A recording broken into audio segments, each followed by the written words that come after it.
그들 중 한 명이 병이 들면 외딴 곳에 가서 눕는다. 그리고 그가 죽든 앓든 아무도 신경 쓰지 않는다.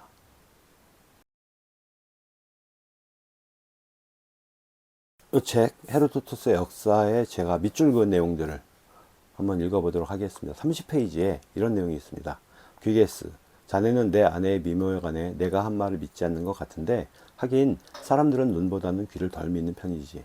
그렇다면 내 아내의 알몸을 한번 보도록 하게. 귀게스가 목청을 돋워 말했다. 주인님, 저더러 여주인님의 알몸을 보라고 하시다니 그 무슨 당차는 말씀이세요. 여자란 옷을 벗으면서 수치심도 던져 버리지요. 인간들에게는 오래전부터 반드시 배워야 할 진리들이 전해오고 있는데 그 중 하나가 각자 제 것만 보라는 거예요. 저는 여주인님이 세상에서 가장 아름다운 여자라는 주인님의 말씀을 믿어요. 제발 저더러 불의한 짓을 하라고 요구하지 마세요. 31페이지에 역시 같은 이제 사건입니다. 이런 말이 있습니다. 귀게스, 그대 앞에는 지금 두 갈래의 길이 있는데 어느 쪽을 선택할지는 그대에게 맡기겠소. 그대는 칸다울레스를 죽이고 나와 리디아의 왕권을 차지하든지 아니면 앞으로도 칸다울레스가 시키는 대로 아무 생각 없이 그대가 보아서는 안 될 것을 보는 일이 없도록 지금 당장 죽여야겠소. 그런 계획을 세운 그가 죽든지 아니면 그럴 권리도 없는데 내 알몸을 본 그대가 죽든지 둘 중 한 명은 죽어야겠단 말이요. 이게 그 왕비가 자기 알몸을 보게 한 왕을 죽이든 네가 죽든 둘 중 한 명 죽어야 된다라고 얘기한 거겠. 그런 문장입니다. 34페이지. 리디아 왕이 그들의 집들을 파괴하지 않은 것은 밀레토스인들이 거기서 나와 다시 씨를 뿌리고 땅을 경작할 수 있게 하여 다음에 침입했을 때에도 무엇인가 그들에게 타격을 줄 수 있도록 하기 위함이었다. 대단하죠? 다음번에 와서 또 뺏어갈 테니까 니들 열심히 살고 있어. 뭐 이런 얘기일 테니까. 그 다음에 42페이지. 그들은 축제에 모인 사람들이 보는 앞에서 그런 일을 완수한 다음 가장 훌륭한 죽음을 맞았는데 신께서는 그들의 죽음을 통해 인간에게는 삶보다 죽음이 더 좋은 것임을 보여주었던 것입니다.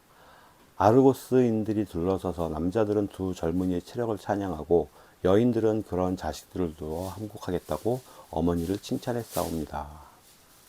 44페이지. 전하, 무슨 일이든 그 결말이 어떻게 되는지 눈여겨보아야 하옵니다. 무슨 일을 했든 어떤 일이 벌어졌든 결말은 봐야죠. 그 다음에 71페이지에 이거는 뭐 그러니까 기상이변에 관한 이야기인 것 같기도 한데 이런 얘기가 나옵니다. 한 번은 야간 전투를 하기도 하였는데 전쟁이 6년째로 접어들던 때로 양측이 백중지세로 맞붙은 전투 중에 갑자기 낮이 밤으로 바뀌었던 것이다. 이게 기원전 585년 5월 28일이래요. 이때 낮밤이 바뀌는 기적 또는 이변이 있었다고 합니다. 84페이지. 보이오티아의 테바이에는 그가 아폴론 이스메니오스에게 봉헌한 황금 세발솥이, 에페소스에는 순금으로 만든 암소들과 수많은 기둥이, 델포이에 있는 아테나 프로나이아의 신전에는 큼직한 황금 반패가 있었다.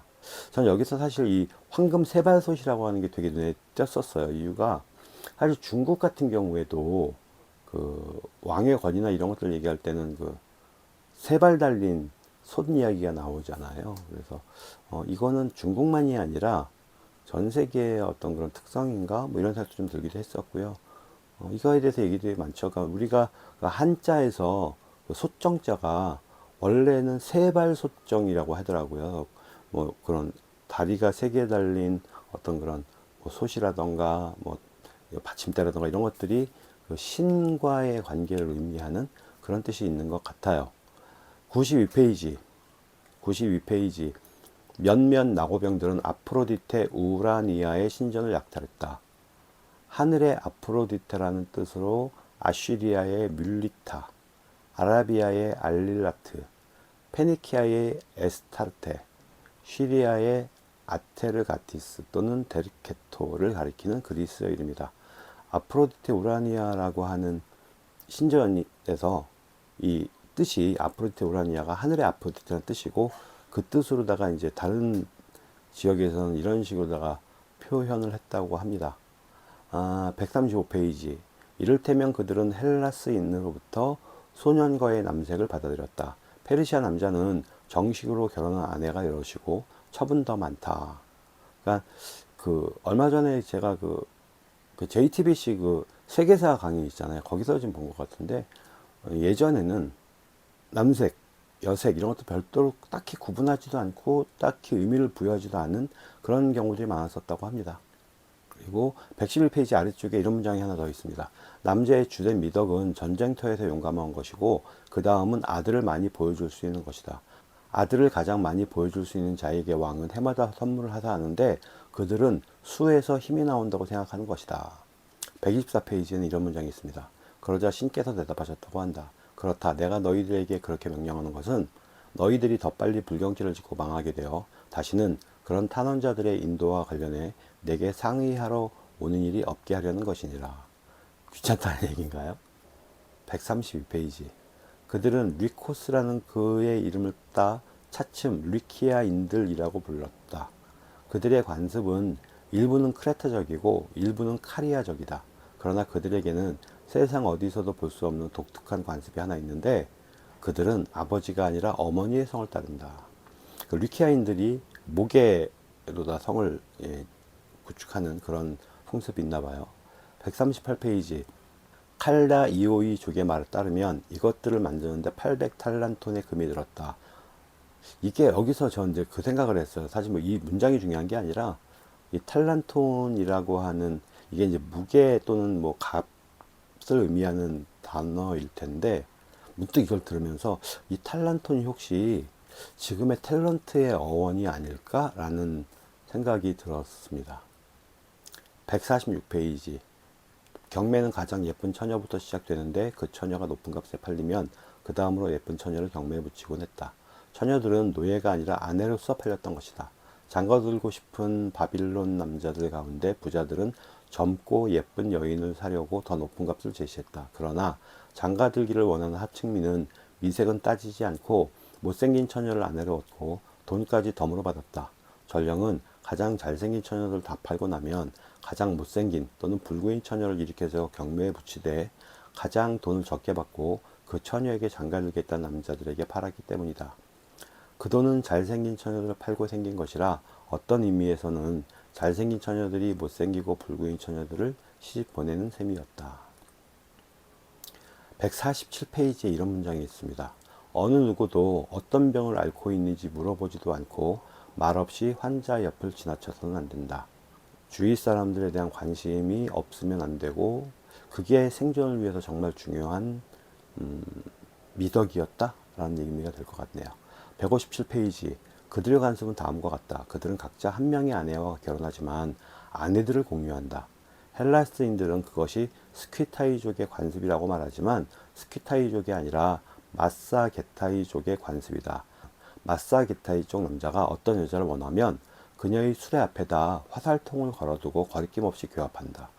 그들에게 달리 연령 제한이 있는 것은 아니지만 누군가 고령이 되면 친척들이 모두 모여 양이나 염소 몇 마리와 함께 그를 죽여 그 고기를 삶아 먹는다. 그들은 그것을 큰 행복으로 여긴다. 한편 병들어 죽는 사람 먹지 않고 땅에 묻는데 그들은 먹히지 못하게 되는 것을 재앙으로 여긴다. 그러니까 이게 결국엔 그 시절의 어떤 그런 그 생존을 위해서 먹는다라고 하는 것이 사실 절대적으로 식량이 부족하기 때문에 그렇게 먹을 수 있는 가족을 먹는다라고 하는 것에 대해서 의미를 부여했고 그러다 보니까 내가 병에 걸려서 죽으면 건강하게 죽지 못하면 가장 큰 행복, 가족들에게 줄 수 있는 행복을 내가 줄 수 없으므로 그게 오히려 큰 재앙이 되는 그런 식의 인식을 갖고 있었다는 얘기가 되겠죠. 마사게타이족이라고 하는 부족에서는. 162페이지. 인간사에 관한 한 사제들은 이구동성으로 내게 다음과 같이 말했다. 그들의 주장에 따르면 아이굽토스인들이 모든 인간들 중에서 처음으로 해를 발견하여 그것을 12부분으로 나눴다고 한다. 그들은 별을 보고 그렇게 했다고 하는데 내가 보기에 그들의 계산 방식이 헬라스인들의 그것보다 더 합리적이다. 헬라스인들은 계절과 맞추기 위해 한 해 걸러 한 번씩 윤달을 삽입하는데 아이굽토스인들은 1년을 12달, 한 달을 30일로 하고 거기에 매년 5일을 덧붙여 계절의 주기가 매번 영년과 일치하게 만들기 때문이다. 그들의 주장에 따르면 12신의 이름도 아이깁토스인들이 처음 사용했으며 헬라스인들은 그 이름들을 받아들였다고 한다. 우리가 1년 365일 12달 뭐 이런 것들, 사계절 이런 것들에 대해서 기원을 이야기하는 이야기인 것 같아서 눈길을 끌어서 밑줄을 그었습니다. 그리고 167페이지, 170페이지, 171페이지에 이런 문장들이 나와요. 나 또한 그 말이 옳다고 확신한다.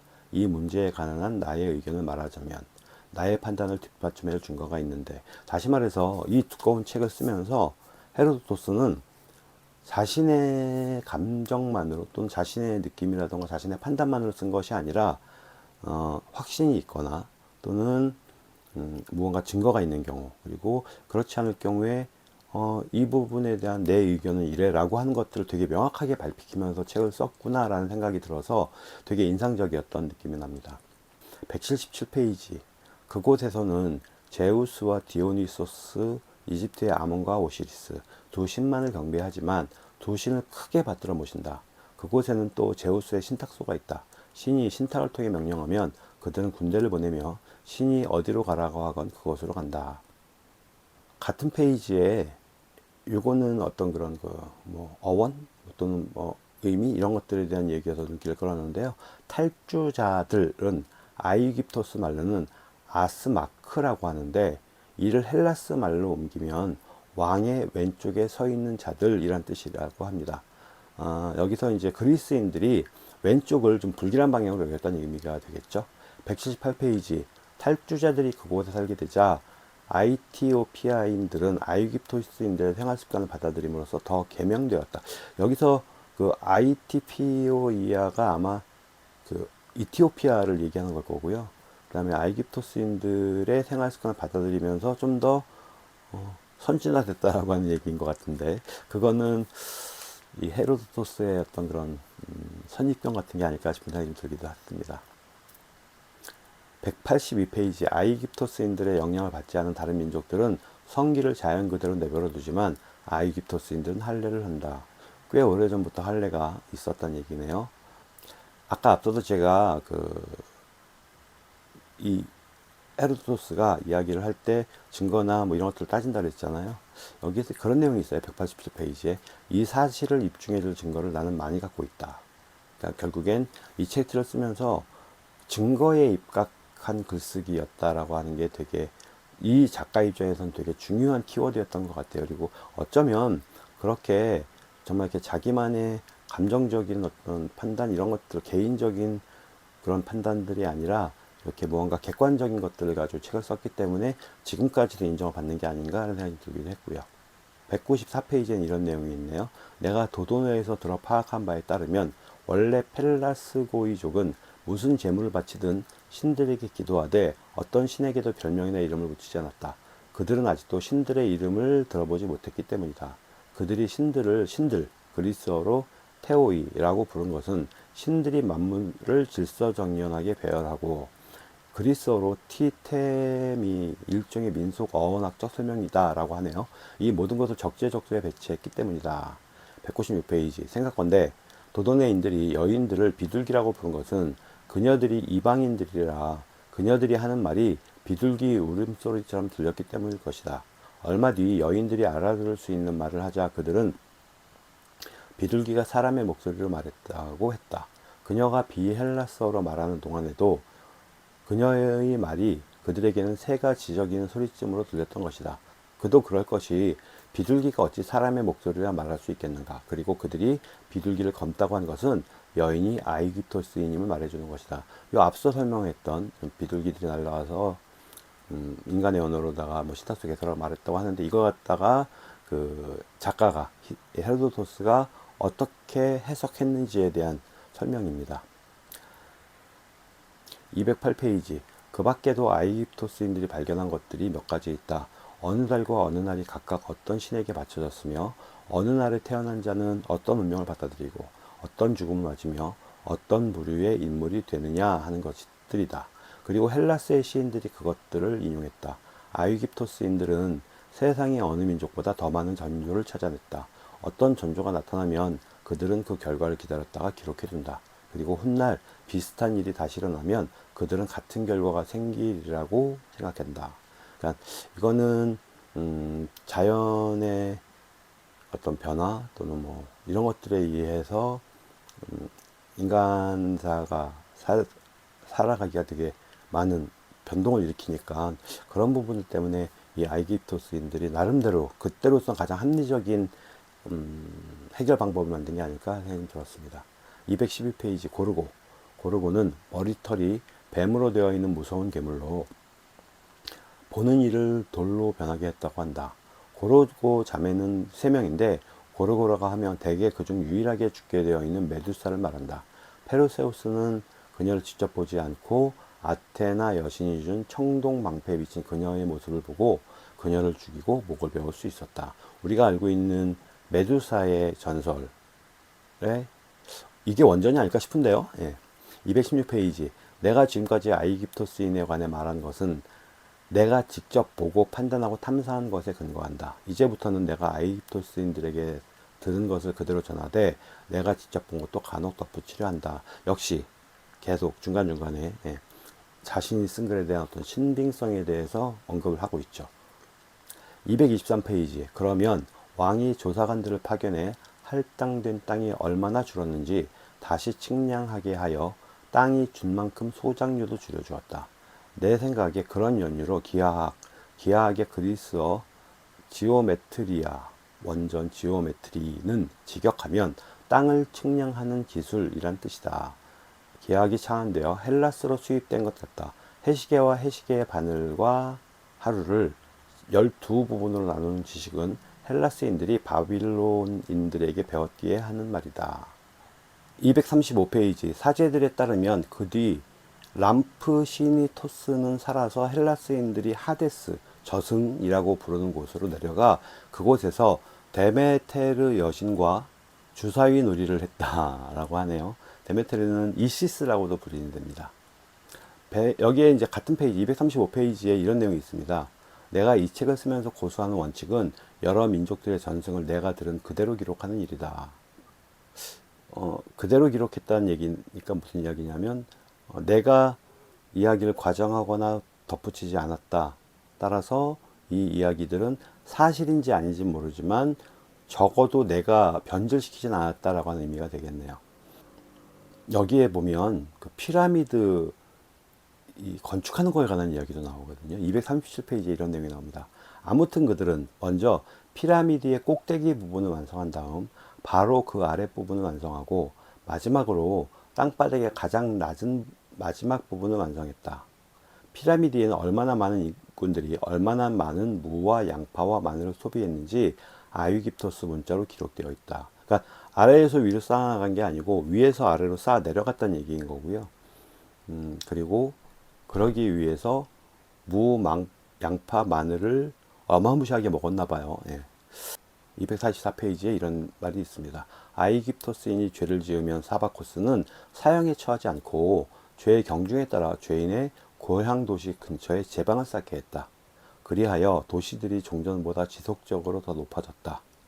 그러니까 결국엔 죄를 지었으니까 나쁜 짓을 했으니까 너는 그만큼 사람들한테 네가 사는 도시의 사람들에게 봉사를 해라 뭐 이런 식으로 죄를 사해 주기 위한 방법을 썼다는 얘기가 되겠죠. 246페이지 이런 문장이 있습니다. 여기까지의 기록은 아이기프토스인들과 그들의 사제들이 들려준 것에 의존한 것이다. 사제들에 따르면 그러니까 도합 11,340년 동안 신이 인간의 모습을 하고 나타난 적은 한 차례도 없었다. 그런 일은 그 이전에도 그 이후에 아이기프토스 왕들의 시대 때도 일어나지 않았다.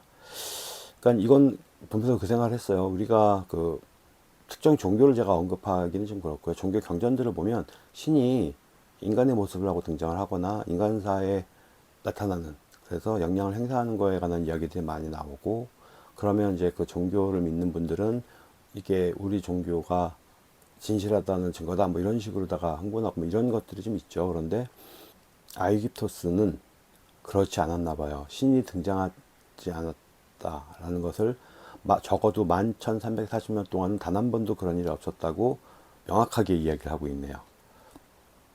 248페이지 피로미스는 헬라스 말로 옮기면 신사라는 뜻이다. 신사. 그리스어 칼로스 카가토스는 직역하면 착하고 잘생긴 남자란 뜻이다 라고 하네요. 그러니까 피로미스라고 하는 말을 헬라스로 옮기면 신사라는 뜻이고, 신사라는 말의 그리스어는 칼로스 카가토스인데, 그게 어떤 뜻이냐면 착하고 잘생긴 남자라는 뜻이라고 합니다. 이때도 잘생긴 남자가 항상 짱 먹었던 시대인가 봐요. 249페이지.